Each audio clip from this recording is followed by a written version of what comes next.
สบายดีครับทักทายสบายดีพ่อพี่น้องเมื่อสู่กูสุคน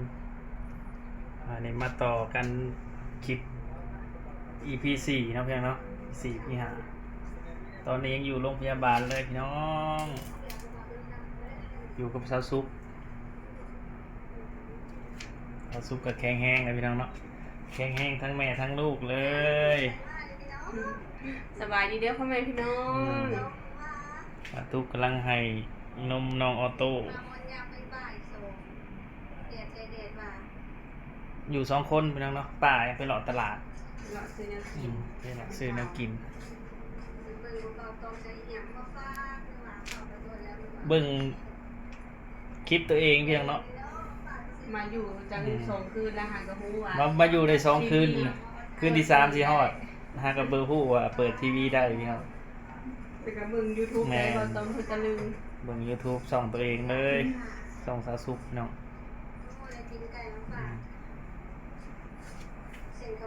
อันนี้พี่น้องมักเบิ่งแม่นบ่เปิดให้แม่เบิ่งแต่โดนมาสิว่าอย่างนี้เนาะค่ะ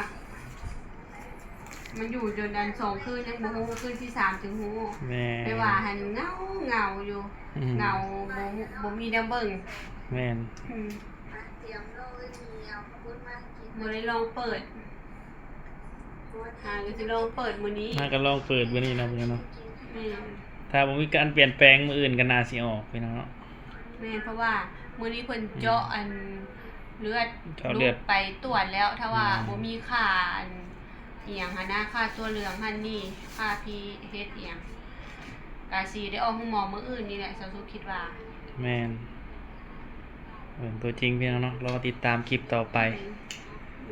เรานอนบัดเอาน้องออโต้ไปเจาะเลือดก็ให้ขนาดพี่น้องเนาะแต่ให้อยู่แต่เพิ่นก็เก่งอยู่พี่น้องเนาะให้คราวเดียวนึงไปเบิ่งส่งปามีเด้อพี่น้องเนาะตอนเจาะเลือดสาวสุคิดว่าสิให้แบบสำน้องมิวเคยให้ตอนสาวสุมาเผาไอ้นางแล้วพาน้องมิวไปตรวจน่ะป้าให้ตัวกำตัวหน้าแดงเข้าคือแบบใจสิขาดนี่แต่ทุกหันย่านอีต้นลานนะพี่น้องต้นนะน้ำตาจนไหลบัดนี้คิดใส่อันเอาลูกตัวเองไปเจาะเลือดตัวละกาน้ำตาไหลถ่าแล้วอยู่ดิบ่ต้อมกับน้ำตาคอพี่น้องใครจะให้บ่โดนคันให้โดนนี่แซ่ให้โดนน้ำตาไหลนำเลยแม่อีต้นพี่น้องเอ้ยต้นมือน้อยๆถึกเจาะเลือดนะแต่ว่าผู้ใหญ่ถึกเจาะยังเจ็บหั่นนะท่านหมอเพิ่นก็เก่งเนาะพี่น้องเนาะเจาะบาดเดียวเลยมือน้อยๆเจาะไว้เนาะแม่นเจาะไว้เจาะบาดเดียวก็ถึงเส้นเลือดคันเจาะบ่ถึงนี่ค่ะไปเจาะใหม่แห้งเจ็บต่อเลยคิดใส่เฮาหน้าผู้ใหญ่แล้วเจ็บนะแม่เราสู้มาถอดหมดแล้วเด้อพี่น้องใส่น้ำเกลือถอดหมดแล้วน้ำเกลือยังเรียบร้อยแข็งแห้งกินข้าวกินน้ำได้ปกติกับข้าวก็มาอีกแล้วยังพอได้กินบ่ต้องมาไปเบิ่งมื้อนี้มีเมนูหยังแน่เบิ่งเดี๋ยวสิพาไปเบิ่งเดี๋ยวว่าเบิ่งแนวกินมื้อนี้พี่น้องโอ้ทอดอะไรนี่บ่ต้องพูดเลยเป็นข้าวเพิ่นเห็นเซาซุกกินบ่หมดบ่เพิ่นขึ้นลดลงเพิ่นลดลงแล้วพี่น้องเนาะมื้อเช้านี่เต็มถ้วย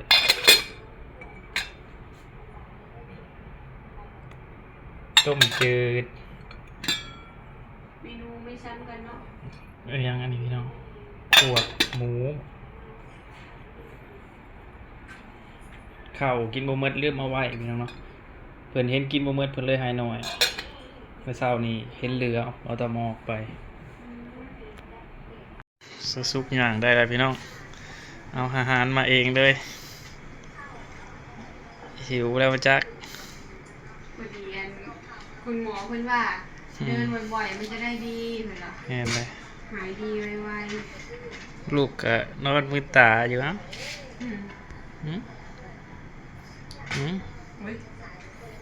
ตกใจแล้วขึ้นมาเลยเตียงเนาะ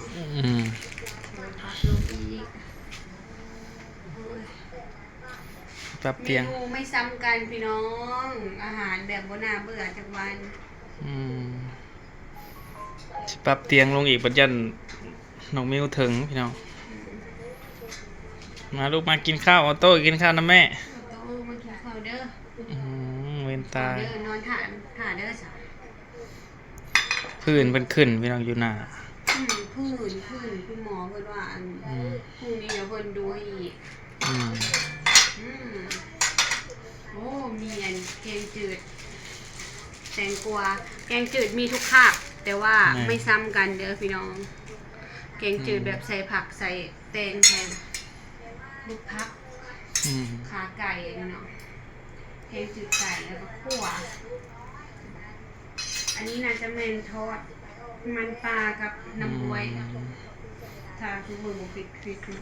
ทอดมันปลาบ่ อืมจืดขนาด แซ่บคือเก่า จืดแกงเกิดแซ่บคือเก้าพี่น้อง อืมกินเบิ่งคลิปตัวเองไปน้ เป็นข้าวเป็นน้ำเบิ่งคลิปไป อืม โอ้ ำจามน้ำมดพรแอร์ลงแน่ เจ้าจาน ซาเจ็ด คนเจ็บหนักเอ็ด เป็นซาแปดซาเก้า ไม่ว่ามีนางไปหรอ อืม นางขึ้นมาเหมือนจีวรเนาะ ไปเท่าบ่ต้องมาแล้วพี่น้อง มาประเทศตัวเองอยู่ผู้โทรทัศน์ผู้บ้านนี่ มาแล้วมันงงไม่ว่าพี่น้องงงเห็นตัวเองคือไปนั่งอยู่ทีวี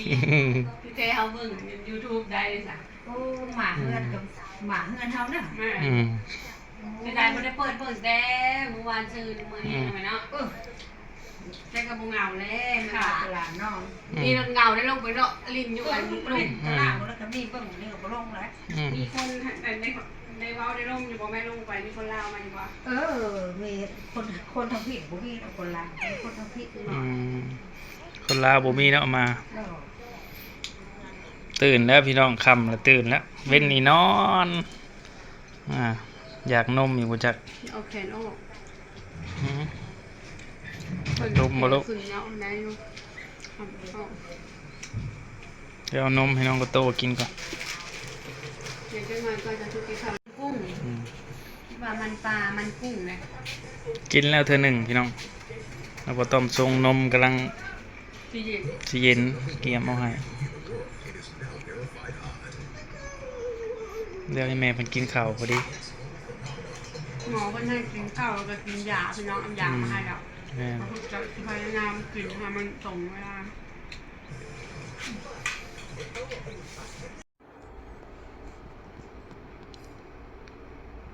ตอนนี้ ลูกชายพ่อต้อมก็นอนแล้วพี่น้องน้องออโตนอนแล้ว ให้แม่เพิ่นนอนเผาหลับแล้วพี่น้อง จะมองที่ตื่นกินนม อื อี ม ก ชั่วโมงนี้สิตื่น นอนได้ประมาณ อืม ชั่วโมงหนึ่ง เดี๋ยวพ่อต้อมนั่งเผาหน้อยหนึ่งกับสินอนคือกันแหละกัน นอนต้มดู กันลูกชายนานตื่น เพราะว่าเพิ่นตื่นมาสิบ่ได้นอนนะพี่น้องตอนเพิ่นนอนก็ต้องนอนนำนอนก่อน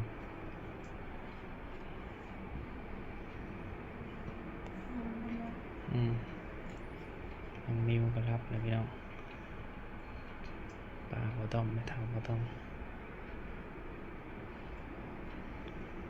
ประมาณนี้เลยเนาะพี่น้องเนาะจังไดก็รอชมคลิปหน้าสำหรับคลิปนี้ขอกล่าวคำว่าสบายดี